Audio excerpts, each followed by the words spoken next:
Tayo ko sa Congress noon na sinasansala ko yung mga kasama ko because ngayon ko lang nakita ang Vice President. Nagpipresent siya ng budget for 2025. Inaaglahi siya sa budget 2022 and 2023. Yung mga ganun po. Bakit po ngayon biglang nagbago ang kulay natin? Bakit po ganyan tayo ngayon? Bakit po napakababa? Siguro po, kung may pagkakataon tayo, maring bukas o kang makalawa, makikita po ninyo yung complete video yung nangyari nung Lunes, May 11, 2026. Kung paano, alas 7 pa lang ng umaga, nandito na yung tropa ng NBI na nakipag-coordinate sa opisina ng OSAA. Let me start with a biblical principle. Kung anong ating itatanim, yan ang ating aanihin. Baliktarin po natin. Ito po ang ating inaani ngayon. So balikan natin ano ba ang ating tinanim. So allow me to put on record 3 topics. First, ano ba ang karapatan at responsibilidad ng bawat senador? Number 2, when we talk about the dignity ng Senate at yung kasagsagan, kailan ba nag-umpisa yon? And pangatlo, na tingin kong pinaka-importante, ano ba priorities natin and how do we move forward? Committee on Rules. Yes. Madam President, I think Senator Marcos is seeking the floor. We recognize Senator Amy Marcos. What's the pleasure, Doc? Thank you. I'd like to make a privileged speech as already reserved from last week. Is this, Madam President, a privilege speech or a question of personal and collective privilege? Because Personal and collective privilege. we have yet to dispense with, proceed to the reference of this. If it's a question of privilege, we will Yes. accede, Madam President. Yes, I rise on a matter of personal The collective good lady privilege. senator has indicated that she's rising on a matter of personal and collective privilege. We recognize once again Senator Amy Marcos. Thank you very much. Magandang hapon po, Madam President, our Majority Leader, the ladies and gentlemen of the Senate. I rise today on a matter of personal and collective privilege to address a pressing issue of utmost national importance. For far too long, our Filipino people have been left uncertain, confused, deliberately kept in the dark regarding the true intentions behind the continuing and increasingly belligerent efforts to append the new Senate leadership and worse, to amend the Constitution. The Filipino people deserve clarity. The Filipino people deserve honesty, and above all, the Filipino people deserve at least the truth. Madam President, today I will not rely solely on my own words. I will present before this chamber a short video containing documentation, footage, and statements directly connected to the ongoing efforts toward term extension and charter change. With your permission, therefore, may we now direct the technical team to play the video presentation. Bakit nagpalit ng liderato sa Senado? May I be allowed to humbly move to declare all seats vacant, Mr. President? With 13 affirmative votes, 10 negative votes, and 1 abstention, the positions in all the positions in the Senate is hereby declared vacant. Bakit ito nilusob?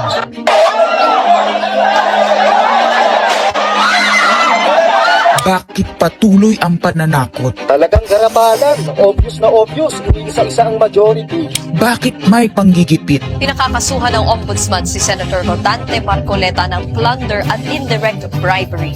Bakit may pambabaluktot ng kwento? Nililito nila ang publiko. Ang kainan ay naganap alas 4 ng hapon. Ang barilan alas 7. Nagmamalaki nilang may nangangamusta. Si Camille Villar ang unang nag-update. Saka sila nagsi-reply. Last convo, 4 p.m. Next chat, 10 p.m. Bakit may demolition job? Bakit may pait? Bakit hindi matanggap? Napakaraming bakit. At narito ang mga sagot. Pero bago ang katotohanan, wasakin muna natin ang kasinungalingan. I, Alan Peter Shram Cayetano, having been elected to the position of Senate President, Hindi nagpalit ng liderato para sa impeachment. Hindi totoo ang pinapakalat ng mga nabulaga. Ito this time, medyo nagkabulagan. Ang impeachment ay labanan ng numero. Hindi ang mga Duterte aligned ang dapat mangamba, kundi ang mga sa umpisa pa lang ay may hatol na. Ang sinasabi, sir, ng ibang mga kritiko, itong Senate leadership shake-up ay tungkol lang daw sa impeachment. Lahat na i-connect. As I told you, may 12 kami. Si Bato is 13. So kahit nawala naman siya, ang pinag-uusapan dito is whether or not you will be able to get 16 votes. Hindi siya ang pagmumulan ng 16 votes. Wala siya doon eh. 12 kami. Bakit kami magkuku? May 12 na kami kung ang pinag-uusapan lang natin ay impeachment. Actually, 9 lang ang kailangan para ma-dismiss. Yes, 12 kami. So it's more than the required votes. But that's not the point. Ang ano kasi pinipilit nilang i-connect doon. Kaya ako natatawa. Where is the connection there? Gusto pang ipa-inhibit ang mga tinatawag nilang Duterte-aligned senators. Nananawagan pa ng partial kuno at pagiging patas, pero sa publiko, may mga pahayag na hindi makakatakas. While VP Sara is in power, the threat of a full-blown Duterte comeback is still a very real and present danger. Bakit ganito ang desperasyon? Bakit hindi maikubli ang gigil? No. Bakit natataranta ang lahat? Mr. Speaker, I move to endorse to the Senate the resolution setting forth the articles of impeachment. Narito ang pagsisiwala. Noong April 22 sa Soler, nagkita si Tito Soto at House Speaker D para pag-usapan kung ano ang papakialaman sa 1987 Constitution habang nakaupo si Bongbong Marcos. Kasama ni House Speaker D ay si South Cotabato Congressman Ferdinand Hernandez. Kasama ni Soto ay ang dating Senate Secretary na si Mark Mendoza. Konas ang gusto nilang mode ng charter change. Muling isinusulong sa Kamara ang charter change o pag-amyenda sa konstitusyon sa pamamagitan ng Constitutional Convention. Is something big brewing inside the government to claims of a possible no election scenario. Ang pag-aamyenda ng konstitusyon sa pamamagitan ng Constituent Assembly. At para makakuha ng suporta sa Senado at sa Kongreso, ito dapat ang mga nilalaman. Dapat ma-extend ang termino ng mga senador at congressmen na mawawala na sa pwesto by 2028. Ang eleksyon sa bawat senador ay magiging by region. Nagdiskusyon sila kung 2 o 3 senador per region. Kinumpute nila kung mayroong 18 regions, nasa 36 o 54 ang magiging senador. Lumutang din ang usapang para hindi makaporma si Inday Sara sa 2028, gawing 50 years old ang edad ng pwedeng tumakbo. Pero nagpanukala rin si Soto na pwedeng gawing 35 years old para kay Vico Soto. Dahil ipagmamayabang niyang kayang talunin nito si Inday Sara. Meron ako idadagdag maganda, Vicky. Ibaba natin ang edad ng presidente to 35. Magagaling ng bata ngayon eh. Magagaling eh. Ibigay na natin sa mga kabataan na patakbo nitong bansa. Baka puro matino pa mailagay natin. Baka sabihin nila, Senator Soto, this is to siguro allow your nephew, ba, si Vico, na tumakbo. Sabi ko na Maging qualify. Sabi ko na mag-iisip sila ng gano'n. Hindi ko naisip si Vico ron eh. Ang impormasyong ito ay mula mismo sa kasama sa meeting. Kasama din nila ay isang congressman, isang gobernador, isang retired military officer, isang dating may mataas na katungkulan, at 5 mula sa private at business sector. Kaya ba binaliwala ang panawagan ng taong bayan? Kaya ba binaliwala ang paalala ng Iglesia ni Cristo? Hindi po nagbabago ang bilin ng Iglesia ni Cristo, Nelson, na ang Iglesia ni Cristo po ay tutol sa impeachment. Kaya ba nagtatapang-tapangan ang mga umaastang bida sa ginagawa nilang tunay na drama? Kaya ba nila sinasabing hindi sila natatakot sa eleksyon ay dahil alam nilang walang eleksyon na magaganap? Hindi po kami natatakot sa susunod na eleksyon. At ang boto sa impeachment ay refleksyon ng boto sa pagsira sa 1987 Constitution. Pabor ang karamihan sa mga pagbabago sa saligang batas, lalo na sa usaping ekonomiya. Ngunit kung papakialaman ng iilan ang konstitusyon, para maghari-harian at para sa pansariling kapakinabangan, makapwesto ng matagal o mailuklok ang kamag-anak. Humanda kayo sa galit ng bayan. Ang pagpapalit ng liderato sa Senado ay hindi kakaiba. Ito ay nakabase sa prioridad at gusto ng mga senador. Bumabahana ng ebidensya laban kina Bongbong Marcos, Liza Marcos, Sandro Marcos at Marvin Romualdez. Kailangan ng may bayag sa Blue Ribbon Committee. Ipinangako na sa mga korap na mambabatas ang perang malilikom sa 2027. 2028 national budget.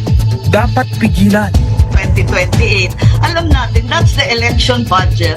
And it was assured to the congressman, this will also be the CONAS budget. Nagiging isa ng malaking sindikato ang pamahalaan. Sinusuportahan ito ng mga dating kalaban, mga tinulungang manalo noong nakaraang eleksyon, mga may galit sa nagdaang administrasyon. Lahat sila kasama ng pinakamalaking troll farms at ilang bahagi ng mainstream media ay pinagagana ng dalawang bagay. Pera galing sa korupsyon, galit sa mga Duterte. Mahalaga ang liderato ng Senado para sa mga korap at nakasandal sa mga buwaya ng kapangyarihan. Ngunit mas mahalaga ito sa mga naninindigan na ang Senado ay bantayog ng konstitusyon na hindi dapat tinatakot, sinusuhulan at iniipit upang maging tau-tauhan. Maaaring hati ngayon ang Senado. Maaaring kanya-kanyang bersyon ng kwento. Wala nang pakialam kung ano ang totoo. Isa itong indikasyon na gumagana ang demokrasya. Kailangan lang maalala ng bawat senador na kahit sila ay may kapangyarihan, hindi dapat nila malimutan magpakatao. Sa kabila ng lahat ng problema, pinakamababang halaga ng piso sa kasaysayan, mataas na bilihin at gasolina, kawalan ng trabaho, halos wala nang makain, nagpapakamatay na mga magsasaka. Ang inuuna ay politika, impeachment at kung ano-anong propaganda para mabalik ang kontrol sa Senado ng mga nangako na maisakatuparan ang pagpapahaba ng panahon sa kapangyarihan. Kung magde-deny yung mga nandoon sa meeting na yon at pabubulaanan yung aking sinabi, then sasabihin ko kung sino ang nagsiwalat sa amin. Kasi magugulantang ang buong bansa pag siniwalat ko kung sino yung nagsabi sa amin.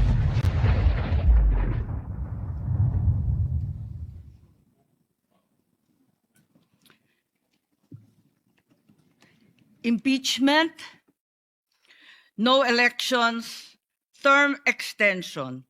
Ito ang inaatupag ng ilang mambabatas na nagiging mambubutas ng sikmura ng taumbayan. Inuuna ito kesa gutom, trabaho, kalusugan, kabuhayan. Gusto nilang pahabain ang paghihirap ng Pilipino, gusto ata nilang gumapang ang bayan sa dusa. Gaya ng paggapang ng mga buwaya sa kaban ng bayan at konstitusyon. Ginoong Pangulo, Ginang Pangulo, hindi ko inaakalang aabot sa punto ng buhay ko na ako, isang Marcos, magtatanggol ng 1987 Constitution, isang saligang batas na isinulat laban sa aming pamilya. Pero sa huling pagbisita ko sa libingan ng mga bayani sa puntod ng aking ama, pinaalala ako ng mga katagang nakasulat sa kanyang himlayan, Pilipino. At bilang Pilipino, bilang isang lingkod bayan, bilang isang kaisa-isang anak ni Ferdinand Marcos na may lakas ng loob na tumindig para sa ating bansa, dapat protektahan natin ang saligang batas ng Pilipinas. Nitong mga nakaraang linggo, hindi lang ako basta Pilipino, hindi lang ako basta senador. Naging reporter pa at vlogger dahil walang mag-cover sa totoong nangyayari. Pero napakaraming nagko-cover up sa mga korap na politiko.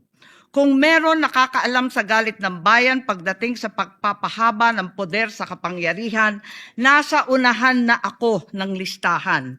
Hindi ako makakapayag na walang maisabuhay sa mga aral ng kasaysayan. Noong naharang natin ang PI na yan, People's Initiative, Noong Enero 2024, hindi naman sila tumigil. Noong 12 ng Agosto 2025, unang inihayag ni Bongbong Marcos ng ating Pangulo na hindi niya tututulan ang isang Constitutional Convention o CONCON upang ayusin umano ang mga butas sa saligang batas, kasunod ng pahiwatig ng Kongreso na sumusuporta nito. Pagsapit ng Nobyembre, nung nakaraang taon din, naghain na si Congressman Ronaldo Puno at mga miyembro ng NUP, National Unity Party, ng House Bill 5870, naglalayong magpatawag ng Constitutional Convention upang magmungkahi ng mga amyenda sa konstitusyon. Noong 30 ng Enero 2026, nagpahayag naman si dating Senate President Soto ng suporta sa pagtalakay ng mga amyenda sa konstitusyon matapos ang desisyon ng Korte Suprema kaugnay ng impeachment laban kay VP Sara Duterte. Agad itong ikinatuwa ng tropang NUP na nagsabing mahalaga ang kooperasyon ng Senado upang maisulong ang mga reforma sa saligang batas. Gayunpaman, noong ika-31 ng Enero 2026, sumagot ang Malacanang, hindi raw prioridad ang charter change o CHACHA dahil nakatutok umano ang Pangulo sa mga isyong pang-ekonomiya. Isang pahayag na inilabas matapos magpahayag ng suporta si SP Soto noon sa pag-amyenda ng konstitusyon. Sa gitna ng debateng ito, naghain noong ika-7 ng Pebrero 2026 yung dating ARTA, Rabindranath Kilala, ng isang radikal na panukala, buwagin ang Senado, pati na rin ang Kongreso at lahat ng lokal na sanggunian, paltan ng isang National Legislative Assembly, maari umano makatipid ng hanggang 1 trilyong taon-taon. Nung nakaraang buwan, formal din hinikayat ni Congressman Puno at ng NUP ang liderato ng Kamara na simulan ng pakikipag-usap sa Senado hinggil sa charter change sa pamamagitan ng Constitutional Convention. Ginamit pa nila ang pagiging bukas ni SP Soto sa constitutional amendments bilang oportunidad para sa koordinasyon ng dalawang kapulungan. Sa huli, noong 14 ng Mayo 2026, mariing itinanggi ng Malacanang ang akusasyon ni Senate President Alan Peter Cayetano na sinusubukan ng palasyo pahinain ang Senado. Binigyan diin ng palasyo na hindi pinag-uusapan ng CHACHA at inulit ang pananaw ng Pangulo na hindi ang pag-amyenda ng saligang batas ang sagot sa kasalukuyang problema ng bansa. Ngunit hindi ito ang nangyayari sa labas ng palasyo. Ang NOEL at term extension ay buhay na buhay sa mga patay na patay sa kapangyarihan. Pagkat sa kasalukuyang ika-20, ika-20 Kongreso, maraming panukalang naglalayong baguhin ang konstitusyon. Mula sa House Bill 368 ni Congressman Abante na nagsusulong ng CONCON hanggang sa resolution of both houses number 1 ni Congressman Garbin. Sinundan pa ng resolution of both houses number 2 naglalaman ng mungkahing ibaba sa 35 anyos ang minimum age requirement ng presidente at ang vice-presidente 30 ang edad. Bukod dito, Congressman Richard Gomez naghain ng resolution number 3 upang amyendahan din ang Constitution. Meron pang resolution number 4, nagmumungkahi gawing 3 taon na lamang, 3 magkakasunod na termino ang panunungkulan ng mga senador. Nariyan ang House Resolution 460 ni na Congressman Oreta, Congressman Remulla, Congressman Daza at iba pa na bibigyan linaw daw ang kahulugan ng forthwith sa impeachment. At mula noong Abril, habang hinihikayat ng mga congressman na bumoto sa impeachment, malakas ang ugong ng NOEL sa 2028. Lumutang na rin ang mga detalye. Magte-term extension ang mga congressman. at madadagdagan ng 3 taon na mananatiling nakaupo sa pwesto hanggang 2031. Ganon din, 2028. Ganon din ang mga senador, pati ang Pangulo, hanggang 2031 na raw. Kung may eleksyon man sa 2028, sa lokal na lang. Kaya, Visayas o Mindanao ka man, suportado ng iglesia o hindi, walang problema dahil walang eleksyon. Kaya ang tanong ngayon, ayaw ba talaga ng palasyo sa Chacha o kunwari lang? O talaga bang wala ng respeto sa Pangulo? Bukod kay Lito Banayo, napakarami kong sources patungkol sa mga meeting na naganap para sa isinusulong na Constituent Assembly o CONAS. Mga kalipunan ng mga politikong hindi nananalo sa mga matataas na posisyon, inaambisyon nila. Kung hindi kayang manalo sa boto, baguhin na lang ang konstitusyon. Noon pa man, hindi ako naging hadlang sa pagbabago. Kumpara lamang sa ekonomiya at ikagiginhawa ng buhay ng Pilipino.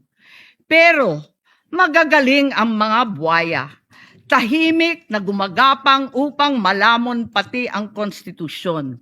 Kung nagsisinungaling ang mga nagsumbong sa akin, kung sasabihin kasinungalingan ang sinabi ko ngayon at ang pinalabas, hinihikayat ko ang mga senador ngayon sa ating bulwagan. Ipangako natin sa taong bayan na may eleksyon sa 2028 mula sa presidential hanggang sa lokal. At Madam President, magiging masaya akong mapatunayan na mali ako. Dahil ibig sabihin nun, mananalo ang tama.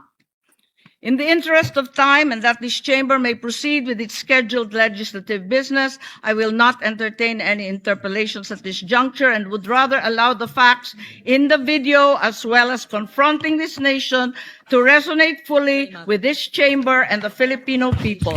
I urge this body to look deeply into what we have witnessed today, act with vigilance, courage, and fidelity to the Constitution we swore to defend. Maraming salamat po. Thank you. Madam President, may I make Yes, we recognize Senator Mick Subiri. point of order? Madam President, a point of order. Under Section 93, 94, 95 on Unparliamentary Acts and Language, So, dun muna tayo sa ano ba ang karapatan at responsibilidad ng bawat senador. Gusto ko pong sabihin sa sarili ko at sa bawat miyembro ng Senado na hawak mo yung beat. Mga senador, hawak natin ang beat. Ano po ibig sabihin? Hawak natin ang mic, lalo sa mga panahon na to. Kahit sino po sa atin ang magsalita ay news sa panahon na ito. So kung pipiliin natin ay pag-usapan ay edukasyon, katulad ng sinabi ni Senator Bam sa kanyang vlog, yun po ay mapupunta sa record. Kung pag-uusapan natin agriculture, agricultural smuggling, problema sa taniman ngayon, problema sa fertilizer, pag pinag-usapan po natin yung 7% inflation, pag-usapan natin ilan araw pa ba meron tayong gasolina. At yung po ba ay katulad nung the last 60 days na dagdag ng dagdag o panipis na po ba ang supply worldwide? Pag pinag-usapan natin fiscal space po natin at dolyar sa peso, hawak po natin ang beat eh. Tayo po ang pwedeng magdikta kung anong pag-uusapan. Pero tignan po natin yung interview since May 11. Dalawa lang naman eh.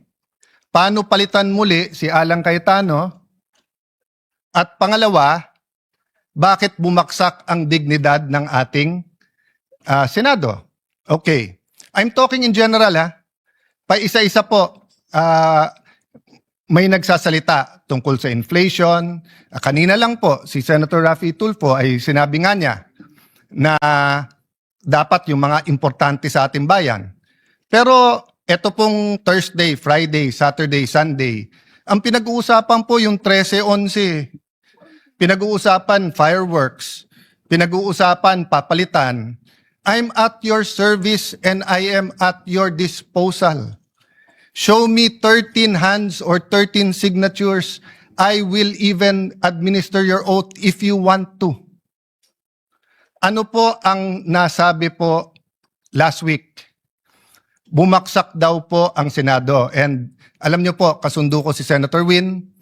I wasn't joking. I was making him smile, but I would vote for him. Pero sabi niya kanina, ibalik ang dignidad ng Senado. Okay, I'll take it with good faith. Ang problema, Senator Win, yan ang narrative ng minority na simula nung Mayo 11, bumaksak. Sinabi ni Senator Ping, may I allow, and correct me Senator Ping kung mali, sabi niyo yung biruan ngayon, mas mabango pa yung House kaso sa Senate at usually kasi mas mataas ang Senate. I will take exception to that. Why? Because the Pulse Asia, if I'm not mistaken, in December 2019, when I was Speaker and Senator Soto was Senate President, the Senate was 66% and the House was 66%. When I was Speaker, pareho lang po ang trust rating, ang performance rating ng House at saka ng Senado. Bumaksak po ang Senado nung nagsimula po yung flood control. Dahil po, ilan ang binanggit sa minority. Pero ilang beses po sinasabi ng minority, bakit ganon? Kapag ka minority, may insertion daw. Pagka majority, amendment. Una, napakaraming ghost, tapos konti na lang. Tapos si Senator Jinggoy, ganito daw in-insert, tapos nung sinupina ng ombudsman, ang LBRO, yung pong may hawak ng dokumento, wala naman pala. I won't go into that because I do respect the hard work that every single senator, may it be Senator Marcoleta, may it be Senator Erwin Tulfo, or our chairman, Senator Lacson. I respect the work. I disagree on many things, but I do not criticize. Did I say bumaksak dahil sayo? Wala po. Kasi hawak natin ang bit eh. Sasabihin nyo po, yes, but 24 tayo, yes.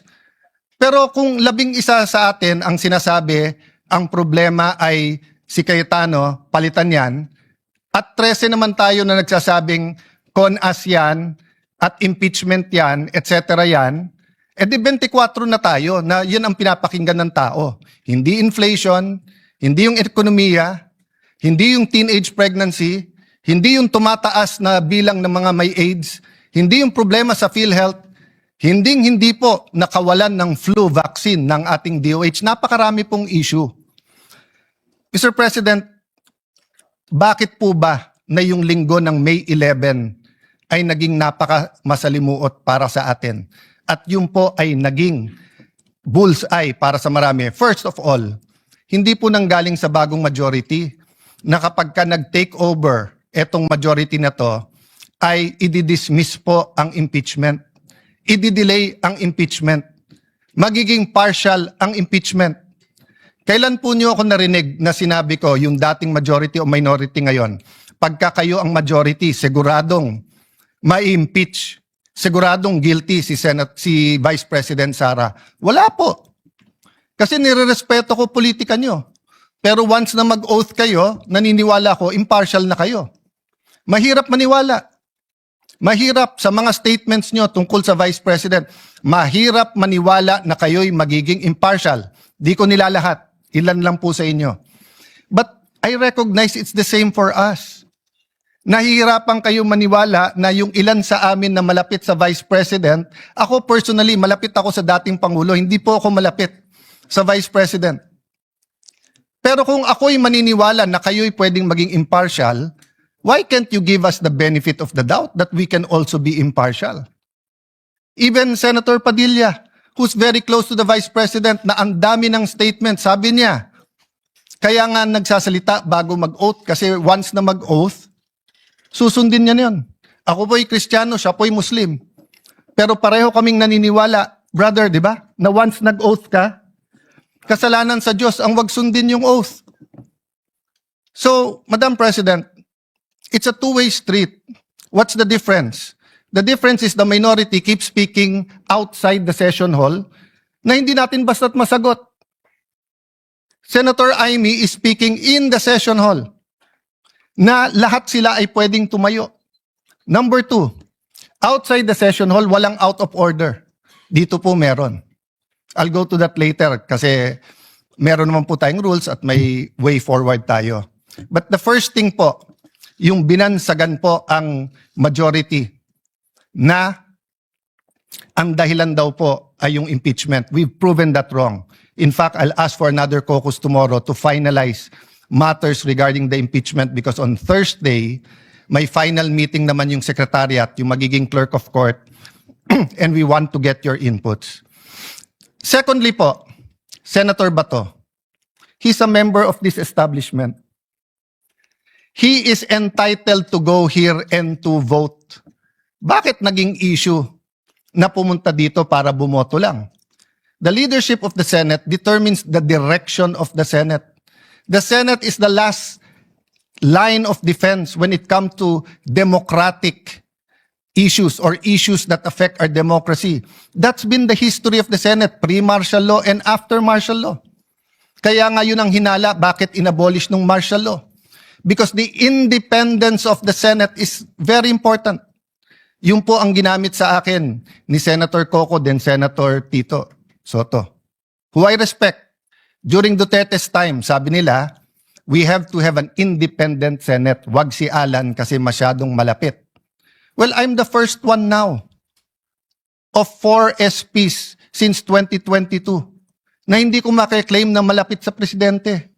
Have any one of you given us the benefit of the doubt that we will have an independent Senate? Hindi ko na narinig yun eh. Panay sinong malapit sa Malacanang. O yan, walang gagawin niya kundi lalabanan ng Malacanang. Eto, ganyan. Yan ang usap-usapan. That's the not so secret. Why can't we bind together, minority, majority, and be an independent Senate? Not to confront the executive, to collaborate, but also as checks and balances. Last point po, before I go to a way forward. Ba't ba nag-umpisa to at ba't ba nangyari yung May 13? Can you show the video kung anong ginawa sa ating empleyado? Madam President, can I have permission? This is a very short video. It's of public record. I just like, and I want to honor Senator Migs kasi siya tumayo at sinabi yung ginawa kay Terence Lim ay hindi tama. But I didn't know na ganito pala ang problema. Wag na yung buong video ng buong pangyayari ng May 11. Yun lang pong ginawa kay Terence Lim.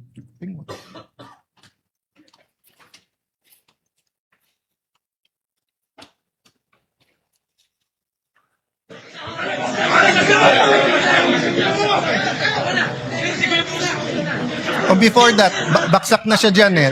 Before that, yung palabas pa lang.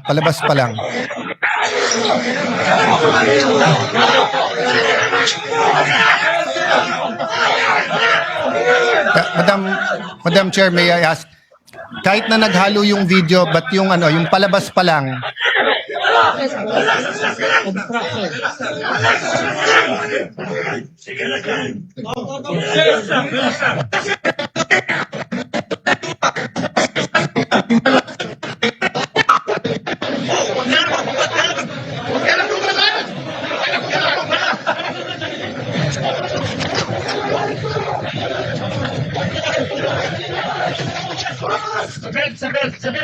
okay, can you I will say what it is, but can you show the video yung from the start, yung nanggagaling sa loob? Okay, so what happened is that we ordered, arrested, because they're held in contempt, yung mga NBI agents who nakipaghabulan kay Senator Bato.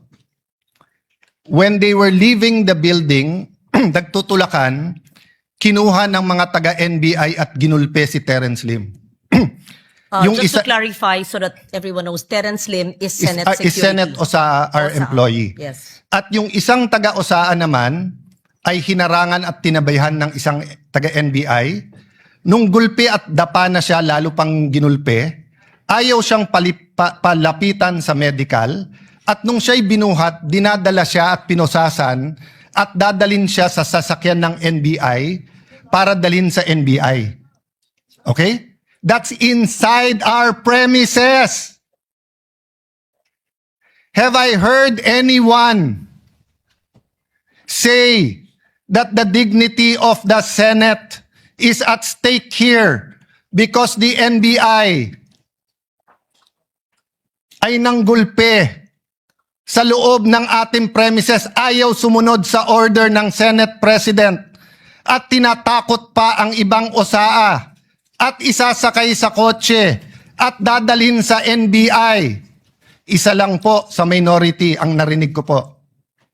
Si Mig Subiri, former Senate President. Did you ever hear me say anything about that? No. Because we're all waiting for the independent investigation. Do you have the video para kitang-kita? Guys, kanina ko pa sinasabi, excuse me, Madam President. We have the video. Can you show the whole video? Pakita. Kahit yung ano, Yes. yung palabas pa lang, kahit na sabihin yung hindi kitang-kita siya doon. Mula sa simula, please, yung video. Yung palabas pa lang sila Terence doon sa harap. Who's in charge of the video? Oh. Yes, may we request While they're preparing it, Madam the Chair, technical to show the video this is from the what start? will set the tone of why our OSAA was on high alert on Tuesday and Wednesday. And that is why they were wearing vests, and that is why they had to have weapons. Because the NBI was treating the Senate like a palengke. Oh, ayan po. Is that it?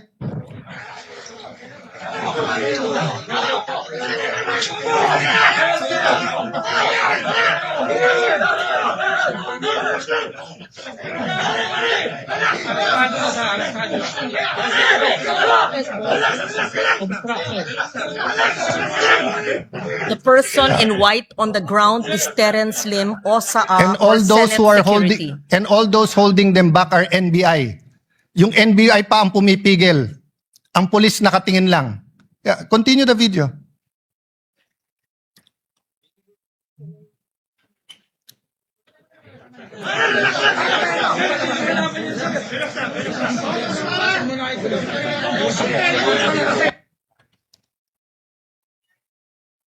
No, show the whole video, yung hanggang binitbit sa kotse. O kaya yung CCTV.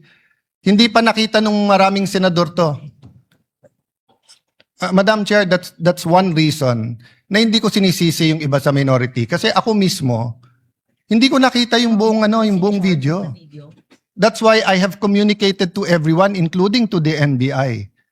Mag-inhibit sila, tapusin natin ng buong buo yung investigasyon para makita natin kahit yung yung CCTV muna. But the point is, Madam Chair, paglabas pa lang dinukot siya, ginulpe, ayaw palapitan sa medical. Isipin niyo po sa loob ng sarili nating remember, Madam President, this is not a department. We're not the DOJ, the DOLE, DSWD. We are a branch of government. The Constitution says we are a co-equal branch. Ang OSAA ba pwedeng manggulpe sa loob ng Malacanang? Ang OSAA ba pwedeng manggulpe sa loob ng Supreme Court? Oh, pero ba narinig ko yung dignity natin, New York? Yung ating dignity ay giniba dahil sa NBI? Wala po eh. Si Alang Cayetano pa rin ang pinagbibintangan nyo. Bakit ako ba nang gulpi dyan? Hindi po ako ang pumayag. If you see the video, more than 20 agents of the NBI were allowed in on May 11. And we already napagtagpi-tagpi. The OSAA then and the SecGen were meeting. They even inspected the helipad and all parts kung saan pwesto yung mga NBI. So again, at this point, I'm not making a conclusion. At this point, I'm not pointing fingers. So let me move to the last point. Moving on, moving forward. Do you have the video ba? Pinakita nyo na kanina yung CCTV. O yan, palabas pa lang. O yan.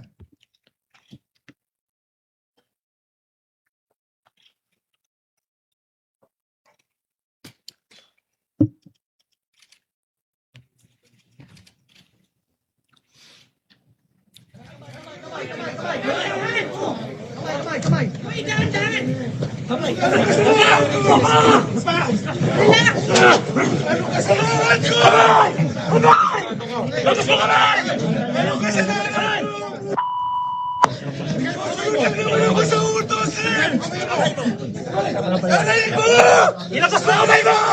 Labas! Narinig ko! Narinig ko, hindi ako magahinga!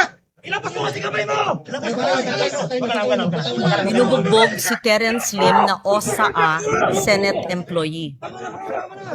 Binubugbog ng NBI sa loob ng Senate premises. At nung binugbog na, ayaw pandalin sa medical. Ayan, nakatayo na. Oh. Footage ng GMA. Pwede ba yung USAA na kunin ang taga-PSG at isakay ng sasakyan ng Senate at kunin sa Malacanang? Pwede ba yung USAA pumasok ng Supreme Court at kunin yung isang security ng Supreme Court at isakay?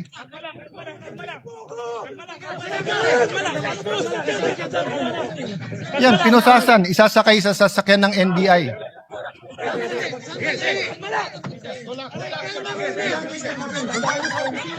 Yan, tingnan nyo sa kaliwa, yung mga taga-NBI, pinipigilan yung ibang USAA na tulungan si Terence.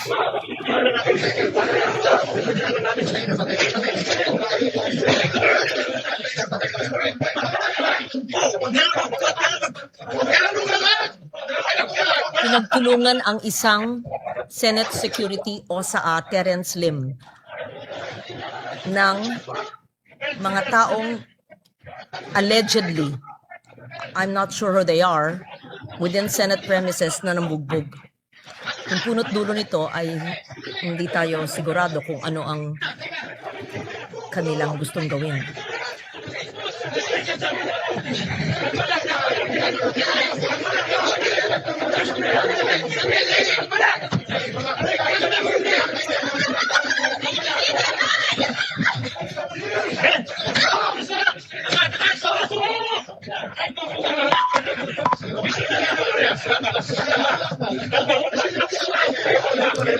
Madam President, I am 1,000% sure, 10 times over 100% sure, that hindi to inauthorize ni Senate President Soto. In fact, when this happened, ako na ang Senate President. So I'm also 1,000% sure na hindi ko to inauthorize. And if you look at our rules and the Constitution, we have jurisdiction over our premises. So, dun sa nagsasabing hindi inatake ang Senado, sige, nagpipigil na nga ako, hindi na nga ako nagsasalita eh. Pero nakita nyo nangyari yan. So ano yung context ng CONAS? I don't take it against Senator Soto, Senator Lacson, Senator Bam Aquino, Senator Kiko. They were not senators from 2022 to 2025. When Senator Mig Subiri and the rest of the group had to deal with the PI issue. Okay, that's in the past. So moving na. Okay. So I think lahat naman po tayo na ilabas na natin ang ating mga opinion. And I'm not stopping anyone from talking. It's a holiday on Wednesday. It's a day that Muslim Filipinos will be celebrating. Dapat makiisa po tayo sa paniniwala ng bawat isa out of respect, not sa same paniniwala. And I'm not suggesting we stop talking about politics. I'm suggesting number one, na pagbigyan ako ni Senator Amy na i-withdraw instead of ipa-strike off. Bakit po? Nakalagay kasi sa rules natin, any statement, and I paraphrasing, no, that offends a senator or the institution. No, so theoretically, may sabihin lang aking kaibigan Senator Migs, even if it's correct o hindi. It's the reason for this rule. What rule is that? That's yeah. No senator under any circumstance shall use offensive or improper language against another senator or against any public institution. This has happened many, many times in this August hall. This has happened. We offended each other. But why do you have this rule? Because we're collegial eh. The reality is we have to go home tonight upset at each other, but we have to go back tomorrow and work. Yun yung spirit nung sinabi ni Senator Pia na nangamusta ba? Because siguro sa lahat sa atin, bukod sa hindi siya mapolitika, she genuinely treats everyone here as her friend. So when something traumatic happens, many of our kababayans don't know that while myself, Senator Mark, were in my room, Senator Loren, Senator Camille, and Senator Pia, once the security find out na barilan na, rushed into my room, turned off the light, then pushed them into a smaller room, yung banyo. Diba? So, it's traumatic. You may criticize what she said, how she said it, etc. But akala ko ba all feelings are valid? Bakit pag na-trauma yung nasa majority ngayon, mali. Pero pag na-trauma yung minority, okay lang. Diba? I'm talking in general. Whether you talk about green, yellow, pink. So, labas na ako dyan. Hindi naman ako Senate President ng buong bansa in the sense that I'm not elected like the Vice President and the President. I'm Senate President, but I am the servant leader of the 24 senators, including Senator Bato. I'm here at your service. Kung papayagan ako ni Senator Amy, then I'll ask her to withdraw. Number 2, kung papayagan ako ng minority, tomorrow let's talk about the impeachment, but let's also talk about what are your priorities. What are our priorities? Let's use the last few session days. You want to talk about changing the Senate President? I won't take it against you. It's your right. Pero wag tayo dun sa yung integridad ng institusyon kasi syempre, didepensa kami. 'Di ba? Dahil ang tingin namin, bumaksak na to dati pa. But we're not pointing fingers. Bakit bumaksak? We're just letting history judge it. Sabi po nung iba, fresh start. Bakit? Hindi ba fresh start pagdating ko? Hindi pa nga ako nagsa-start, inuupakan na ako eh. Ganun na ganun nangyari sa SEA Games. When I was Secretary of Foreign Affairs, not a threat, serving everyone, wala akong problema sa SEA Games. As soon as I ran for Congress at sinabing magsi-speaker, kaliwat kanan na yung banat sa akin. But we proved them wrong. Nanahimik kami, overall champion, most number of gold medals, and it launched the careers of many in the Olympics. So, again, I can take that attitude. Sa SEA Games, nagpagulpe muna ako. Actually, wala naman akong choice. Pero, hindi kami gumante. Bakit? Because in the end, the performance will decide or will dictate whether we were justified or not yung mga pinanggagawa. So the same with me. Judge me as Senate President every single day, every single week. Kung tatagal ako ng 1 month, 2 months, edi for 2 months, 3 months, 4 months, di ba? Pero yung inuunahan, hindi pa nga nag-uumpisa, fresh start na, medyo foul naman yon. Yes, it's political, pero medyo foul naman, di ba? So I guess yun lang naman po ang spirit ng ating mga privilege speech dito na very political. Can we go back and start talking again about health, about education, about that's why we were unanimous in retaining and again putting Senator Win as the chairman of the Protect Committee because he was doing a good job in how the government can help us, no? So again, my speech is not perfect. You want to interpolate me in a later date, etc. But lahat nung nasa minority may tama kayong sinabi kanina. Sabi niyo po, people are watching us. So Senator Amy, the ball is first in your hands. Afterwards, it goes to the minority. Thank you for giving me this. Oh, sandali lang po, Senator Padilla, na hindi ko tataasan ng boses, brother. Ay magsasalita muna daw. Thank you for this opportunity, Madam Chair. Thank you, Senate President Alan Cayetano. We recognize Senator Robin Padilla. I'd like to be sure if our colleague, Senator Lito Lapid, will also stand to second the motion. Oh, I mentioned that all the members of the minority, I failed to mention Senator Lito Lapid. I am sure that the good senator from Pampanga would like to associate himself with the motion of Senator Subiri. Okay. Madam President, Proceed. I got his word. He is not seconding the motion of my amiable friend, the former Majority Leader, Senator Mig Subiri. Madam President, the motion was premised on Section 93 of the Senate Rules. May I read this again, Madam President? Acts and language which offend a senator or any public institution shall be deemed unparliamentary. Madam President, I have not heard any word from Senator Jaime Marcos that offended the sensibilities of our counterparts in the minority. I think what is being objected to, Madam President, which is not covered by the rules, are the videos that were presented during or before her speech.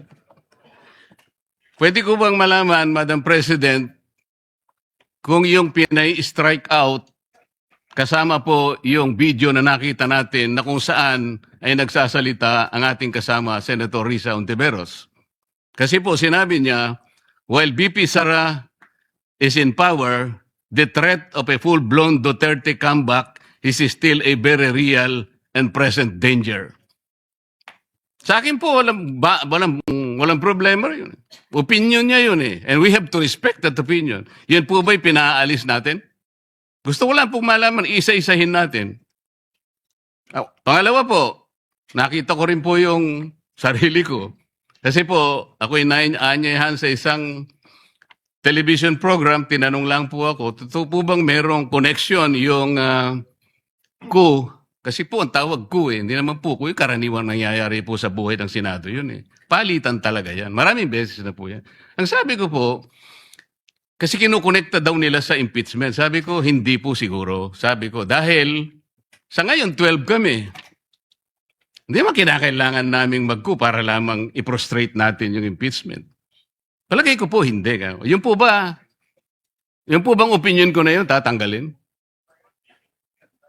Gusto ko lang pong malaman. Kasi po, meron pa po nga sinabi, I mean, sinungaling.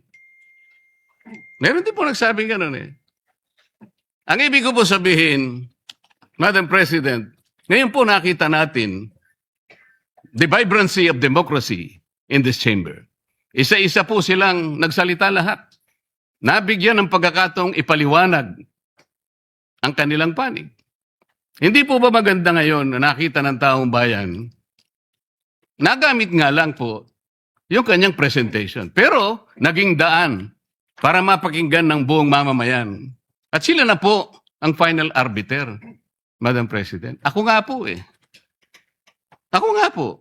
Kailan lang nag-privilege speech ang isa sa atin dito. Habang nagsasalita siya, pinadaan niya ang isang slide na merong isang papel, na merong takip, at pagkatapos merong nakasulat, care of Congressman Marcoleta, 500. Isang kapirasong papel na tinakpan. Nung hindi pinatos ng media, kinabukasan, nagpa-interview siya, hindi minsan, 2 beses, para lamang ipangalandakan ang importansya ng papel na may takip at merong nakasulat, care of Kong Marcoleta, 500. Nagsalita po siya sa media 2 beses. At paiimbestiga raw ako sa ombudsman. Dahil po ba sa media nangyari yon at hindi dito? May diferensya po ba? Wala. Walang diferensya yun. Pareho lang yun. Napakasensitibo natin sa ibang banda. Pero hindi natin nakikita ang ginagawa natin. On the other hand. Bakit po hindi nasasagot hanggang ngayon yung tanong ni Senator Risa? Bakit po tayo nagkaganito ngayon, Madam President? Kasi po, napigilan lang akong magtanong. Ngayon ko na po tatanong. Alam po ba ninyo kung bakit tayo nagkaganito, Madam President? Kasi po matagal ko nang sinasabi, 9 na buwan na po ang nakararaan, ngunit ayaw nating ituloy ang pag-iimbestiga sa flood control scandal. Isang pinakamalaking nakawan sa ating bansa. Parang ninakawan ng isang pamilya sa tanghaling tapat at ang mga magnanakaw ay hindi nakamaskara. Nakakurbata lahat. Nakabarong Tagalog. Paano hindi masisira ang kumpiyansa ng mamamayan kapag tinalikuran natin ang ganong pananagutan? Ano pong sinabi pa sa akin? Imbes na sagutin nila yung privilege speech ko noon, na sa pamimilit ko na, eto po ang tungkulin natin eh. Naging PNP chief kayo. Ako po'y humanga sa inyo noon. Hindi ko na ikukwento yung lahat ng ito. Bakit ngayon? Bakit hindi natin gawin lahat yon? Alang-alang sa interes ng bayan. Kaya po tayo sumadsad ngayon dahil yung pananagutan na yun, pinipilit po nating pigilin. Ang dami po nating pinagtatakpan. Tumayo siya, imbes na sagutin niya ang aking sinasabi. Ano po sinabi niya? Kung ano-ano po sinabi, nagpalabas din po siya ng napakaraming video na kinakampihan ko si Diskaya, nag-bla-bla-bla, na ang asawa ko raw ay independent na ganito. Lahat po. Pati yung tayo ko sa Congress noon, na sinasansala ko yung mga kasama ko because ngayon ko lang nakita ang Vice President, nagpipresent siya ng budget for 2025. Inaaglahi siya sa budget 2022 and 2023. Yung mga ganun po. Bakit po ngayon biglang nagbago ang kulay natin? Bakit po ganyan tayo ngayon? Bakit po napakababa? Siguro po, kung may pagkakataon tayo, maring bukas o makalawa, makikita po ninyo yung complete video yung nangyari nung Lunes, May 11, 2026. Kung paano, alas 7 pa lang ng umaga, nandito na yung tropa ng NBI na nakipag-coordinate sa opisina ng OSAA. Sapagkat balak pala nilang hulihin ang isang senador. Hindi po ba? Nagkaroon na po ng admission. Tinanong ko pa nga yung ating former SP kung nakita niya yung warrant of arrest. Pinakita ba sa'yo? Sabi naman niya, hindi. Naniwala po ako ron. Ngunit bakit sinabi niya, kung mag-coordinate kayo sa USAA. Alam po ba niyo, Madam President, kung ako po ang Senate President, kaya ko lang naman ginagawang halimbawa ito, Madam President, dahil hindi naman po ako magiging Senate President. Kung ako lang, hindi ko papayagan yon, Madam President. Bakit po? Respeto na lang sa premises ng institusyon na ito. Gawin niyo ang gusto niyong gawin. Huwag dito. Nakikiusap ako, utang na loob. Huwag dito. I will do that. Pero ano po nangyari? And the rest is history. Hinabol po ng hinabol, kamuntik na pong nahulog sa hagdanan ng Senator Bato. Ganun po ba ang pagtrato sa isang senador? Sinasagot ko po yung tanong, bakit po tayo nagkaganito? Isipin po ninyo, bakit hindi kayo magsimula doon? Meron po bang isa sa mga minority counterparts natin ngayon, Madam President? Meron po bang isa na sumama sa akin nung ako'y nagsasalita na parang si John the Baptist, ako na lang ang isang nagsasalita. Ituloy natin ang investigasyon.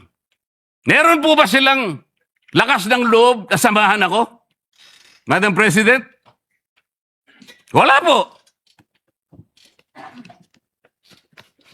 That's why I'm objecting to the motion. Wag po tayong balat sibuyas. Wag po tayong balat sibuyas. Salamat po, Madam President. Yes, thank you very much.